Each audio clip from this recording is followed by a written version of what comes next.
ଅଜଣା ଗାଡ଼ି ଧକ୍କାରେ ଯୁବକଙ୍କ ମୃତ୍ୟୁ। କ୍ଷତିପୂରଣ ଦାବିରେ ରାସ୍ତା ଅବରୋଧ କଲେ ଗ୍ରାମବାସୀ। ଗଜପତି ଜିଲ୍ଲା ମୋହନା ବ୍ଲକ କଡ଼ବା ଥାନା ଅନ୍ତର୍ଗତ ପାଣିଗଣ୍ଡା ଗ୍ରାମ ନିକଟରେ ଘଟିଛି ଏକ ସଡ଼କ ଦୁର୍ଘଟଣା। କୌଣସି ଏକ ଅଜଣା ଗାଡ଼ି ଧକ୍କାରେ ପାଣିଗଣ୍ଡା ଗ୍ରାମର 28 ବର୍ଷୀୟ ଅଭିରାମ ରାଉତଙ୍କ ମୃତ୍ୟୁ ଘଟିଛି। ଅଭିରାମ କାମ କରିବାକୁ ଯାଇ ରାସ୍ତାରେ ଚାଲି ଚାଲି ଘରକୁ ଫେରୁଥିବା ବେଳେ ପାଣିଗଣ୍ଡା ଆମ୍ବତୋଟା ନିକଟରେ ଦୁର୍ଘଟଣାର ଶିକାର ହୋଇଥିଲେ।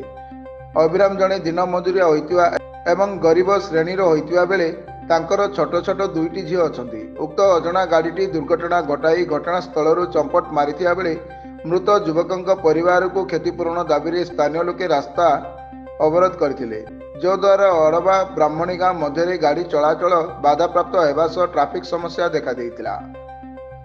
ଖବର ପାଇ ଅଡ଼ବା ଥାନା ପୁଲିସ ଘଟଣାସ୍ଥଳରେ ପହଞ୍ଚି ଲୋକଙ୍କୁ ବୁଝାସୁଝା କରିଥିବା ବେଳେ ସରକାରୀ ପ୍ରତିଶ୍ରୁତି ପରେ ଶେଷରେ ରାସ୍ତା ଅବରୋଧ ପ୍ରତ୍ୟାହୃତ ହୋଇଥିବା ସୂଚନା ମିଳିଛି।